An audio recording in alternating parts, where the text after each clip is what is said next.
Hi hello ನಮಸ್ಕಾರ ಗೆಳೆಯರೆ, ತಮಗೆಲ್ಲರಿಗೂ ಸ್ಪೋರ್ಟ್ಸ್ ಅಂತ ಪಾರ್ಟಿ ಯೂಟ್ಯೂಬ್ ಚಾನಲ್ಗೆ ಆಧಾರದ ಸ್ವಾಗತ. ಸೊ ನಾನು ಈ ವಿಡಿಯೋ ಮಾಡ್ತಾ ಇರ್ತಕ್ಕಂಥ ವಿಚಾರ ಏನಪ್ಪ ಅಂತಂದರೆ 2026ರಲ್ಲಿ ಏನೋ IPL ಫೈನಲ್ ಪಂದ್ಯದಲ್ಲಿ RCB ಗೆದ್ದಿದೆ. ಆದರೂ ಏನಪ್ಪ ವಿಚಾರ ಅಂತಂದರೆ RCBಲಿ ಇರ್ತಕ್ಕಂಥ ಯಾವುದೇ ಆಟಗಾರರಿಗೆ ಅಫ್ಘಾನಿಸ್ತಾನ ವಿರುದ್ಧ ಸರಣಿಯಲ್ಲಿ ಸ್ಥಾನವನ್ನು ಕೊಟ್ಟಿಲ್ಲ ಅಂತಕ್ಕಂಥ ವಿಷಾದನೀಯ ವಿಚಾರ ಏನಪ್ಪ ಅಂತ ಗೊತ್ತಾಗ್ತಾ ಇದೆ.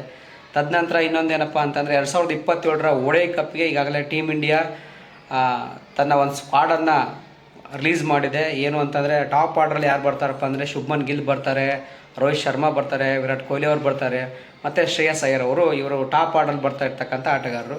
ತದನಂತರ ಮಿಡ್ಲ್ ಆರ್ಡ್ರಲ್ಲಿ ಏನಪ್ಪ ಅಂತಂದರೆ KL ರಾಹುಲ್ ಬರ್ತಾರೆ, ನಿತೀಶ್ ಕುಮಾರ್ ರೆಡ್ಡಿ ಇದ್ದಾರೆ, ಆಮೇಲೆ ತಿಲಕ್ ವರ್ಮಾ ಇದ್ದಾರೆ, ಹಾರ್ದಿಕ್ ಪಾಂಡೆ ಇವರೆಲ್ಲ ಮಿಡ್ಲ್ ಆರ್ಡ್ರಲ್ಲಿ ಬರ್ತಾ ಇರ್ತಕ್ಕಂಥ ಆಟಗಾರರು. ಆಗ ನಮ್ಮ ಭಾರತದ ಸ್ಪಿನ್ ಬೌಲಿಂಗ್ ನೋಡೋದಾದರೆ ರವೀಂದ್ರ ಜಡೇಜಾ ಇದ್ದಾರೆ, ಕುಲ್ದೀಪ್ ಯಾದವ್ ಇದ್ದಾರೆ, ಅಕ್ಷರ್ ಪಟೇಲ್ ಇದ್ದಾರೆ. ಸೊ ನಮ್ಮ ಸ್ಪಿನ್ ದಾಳಿ ಎಷ್ಟು ರೋಚಕವಾಗಿರುತ್ತೋ ಅಂತಂದರೆ ತುಂಬ ಎಕ್ಸಲೆಂಟ್. ಬೇರೆ ಯಾವುದೇ ತಂಡಗಳಲ್ಲಿ ಈ ಥರದ ಸ್ಪಿನ್ ದಾಳಿ ನಾವು ನೋಡಲಿಕ್ಕಾಗಲ್ಲ, ಅಷ್ಟು ಚೆನ್ನಾಗಿದೆ ನಮ್ಮ ಸ್ಪಿನ್ ದಾಳಿ.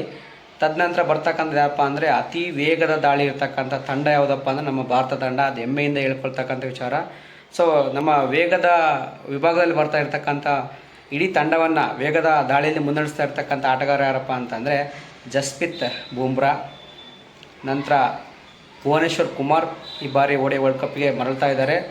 ತದನಂತರ ಮೊಹಮ್ಮದ್ ಸಿರಾಜ್, ನೆಕ್ಸ್ಟ್ ಮೊಹಮ್ಮದ್ ಶಮಿ ಕಳೆದ ಬಾರಿಯ ವರ್ಲ್ಡ್ ಕಪ್ನಲ್ಲಿ ಅತ್ಯದ್ಭುತವಾಗಿ ಬೌಲಿಂಗ್ ದಾಳಿಯನ್ನು ನಡೆಸಿರ್ತಕ್ಕಂಥ ಶಮಿ ಅವರು ಈಗ ತಂಡದ ಸ್ಥಾನವನ್ನು ಪಡ್ಕೊಂಡಿದ್ದಾರೆ.